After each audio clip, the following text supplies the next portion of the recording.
केंद्रीय जलशक्ति मंत्री C R पाटीले चाय पे चर्चा दरमियान विपक्ष आम आदमी पार्टी ने आ वखते एक पण बैठक जीतीने बताओ तो हूँ मानी लઉં તેવો હુંકાર કરતા સુરતમાં રાજકીય માહોલ ગરમાયો છે।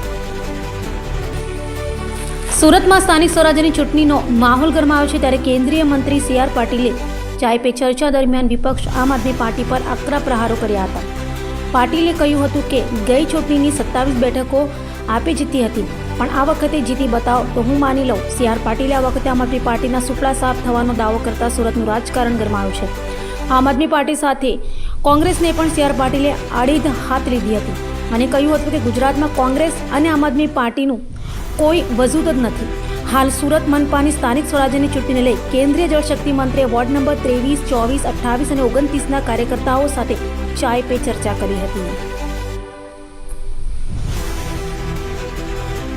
माननीय प्रधानमंत्री श्री नरेंद्र मोदी साहब द्वारा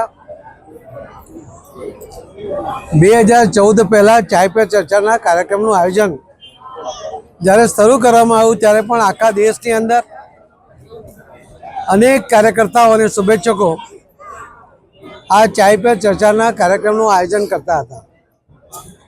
આજે પણ સાંપ્રત સમયમાં ચાય પે ચર્ચાનું એટલું જ મહત્વ છે અને ચાય પર ભેગા થનારા લોકો જે એકબીજા સાથે ખૂબ સારી રીતે જોડાયેલા છે, માનસિક રીતે પણ છે અને આધ્યાત્મિક રીતે પણ જોડાયેલા છે અને સાથે સાથે પાર્ટીના વિચારો પર ચર્ચા કરીને એકમત થઈને આગળ વધવા માટે પણ ચાય ઉપર ચર્ચા અને એના મનમાં કોઈના કંઈ પ્રશ્ન હોય એનો જવાબ આપવા માટે પણ ચાય પર ચર્ચા એક બહુ મહત્વનું આ એક પ્લેટફોર્મ, એક મજબૂત પ્લેટફોર્મ માનનીય પ્રધાનમંત્રી શ્રી નરેન્દ્ર મોદી સાહેબના સમયથી શરૂ થયો છે।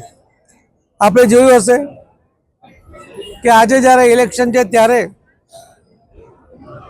લોકલ બોડી ઇલેક્શનની અંદર પણ 10,000 જેટલી સીટો ઉપર કોંગ્રેસને અને આમ આદમી પાર્ટીને કેન્ડિડેટ પણ મળ્યા નથી અને કેટલાય એમના ઉમેદવારો તો સામે ભારતીય જનતા પાર્ટીનો કાર્યકર્તા, ભારતીય જનતા પાર્ટી માટે લોકોનું સમર્થન, માનનીય પ્રધાનમંત્રી શ્રી નરેન્દ્ર મોદી સાહેબ માટે લોકોનો પ્રેમ અને લગાવ, અમિતભાઈ શાહ સાહેબની માર્ગદર્શન અને એના કારણે અનેક ઉમેદવારો બંને પાર્ટીના એમણે હથિયાર હેઠા નાખી દીધા અને પલાયન થઈ ગયા છે।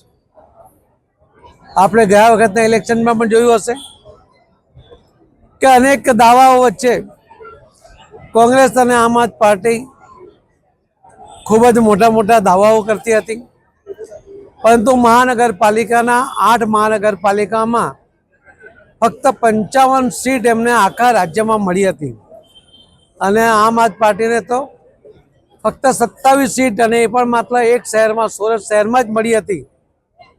હું આમ આદમી પાર્ટીના જે નેતાઓ છે મારી એમને ચેલેન્જ છે કે જો એમનામાં તાકાત હોય તો ફરીથી સુરત શહેરમાં આ 27 સીટ જાળવીને બતાવે તો પણ એમ કહી શકાય કે એમણે 5 વર્ષ કરેલા કામોને કારણે એ 27 સીટ ફરીથી જીતી શક્યા છે। એવી કોઈ શક્યતા નથી કેમ કે જેમણે એમને મત આપ્યા હતા આજે એ ભરપેટ પસ્તાય છે। એમને લાગે છે કે એમણે બહુ મોટી ભૂલ કરી હતી કે એમને મત આપ્યા હતા અને આમ આદમી પાર્ટીના જે કાર્યકર્તાઓની કામ કરવાની પદ્ધતિ એ પણ આજે સુરત શહેરના જે લોકોએ જે વોર્ડમાં એ જીત્યા હતા ત્યાંના લોકો પછતાય છે। કોંગ્રેસને તો ગયા વખતે જ કોંગ્રેસ મુક્ત સુરત શહેર એ બન્યું હતું અને એના કારણે એક પણ ઉમેદવાર કોંગ્રેસનો ચૂંટાયો નહોતો। ફરીથી આ વખતે પણ એ જ શક્યતા છે કે કોંગ્રેસ કોઈ ખાતું ખોલી શકે એમ નથી। આખા રાજ્યમાં જ્યારે ફક્ત 55 સીટ એમને 8 મહાનગરપાલિકા મળી હોય ત્યારે એનાથી પણ સારો દેખાવ કરવાની એમની કોઈ શક્યતા હું જોતો નથી। ગયા વખતે પણ 5 જિલ્લા પંચાયત ભારતીય જનતા પાર્ટી પાસે હતી અને ત્યારે કોંગ્રેસને એમ લાગતું હતું કે અમારી પાસે 26 સીટો છે, જિલ્લા પંચાયત 26 છે અને અમે આ બધી સીટો અંકે કરીશું પરંતુ ગુજરાતના સૌ મતદાતા ભાઈ બહેનોએ માનનીય પ્રધાનમંત્રી શ્રી નરેન્દ્રભાઈ મોદી સાહેબના નેતૃત્વમાં વિશ્વાસ રાખીને 31 જિલ્લા પંચાયત અને એ પણ બમ્પર લીડ સાથે, ખૂબ મોટી લીડ અને ખૂબ મોટી સીટો સાથે ભારતીય જનતા પાર્ટીને એમણે જીતાડી હતી. એક પણ જિલ્લા પંચાયત એ કોંગ્રેસને કે આમ આદમી પાર્ટીને એ મળી નહોતી. એ જ બતાવે છે કે ગુજરાતના મતદાતાઓ એ માનનીય પ્રધાનમંત્રી શ્રી નરેન્દ્ર મોદી સાહેબમાં વિશ્વાસ ધરાવે છે, એ ભારતીય જનતા પાર્ટીમાં વિશ્વાસ ધરાવે છે. અને ભારતીય જનતા પાર્ટીના કાર્યકર્તાઓ જ્યારે યુદ્ધ સામે હોય છે ત્યારે એક થઈને જે રીતે યુદ્ધ લડીને જીતવા માટે પૂરતી મહેનત કરે છે અને એ જીત પણ વિશ્વાસ સંપાદન કરીને લોકોને સાથે જોડીને કરે છે, એને હરાવવાની કોઈ પણ પાર્ટીમાં તાકાત નથી. તો હું તમને વિશ્વાસ સાથે કહી શકું છું.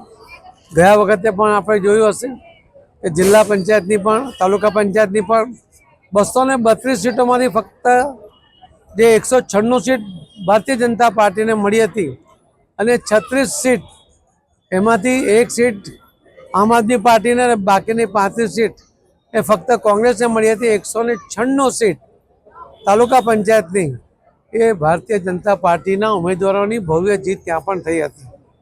એ જ રીતે નગરપાલિકામાં પણ લગભગ 91માંથી 89 સીટ 89 નગરપાલિકા એ ભારતીય જનતા પાર્ટીએ એમાં પણ જીત હાંસલ કરી હતી.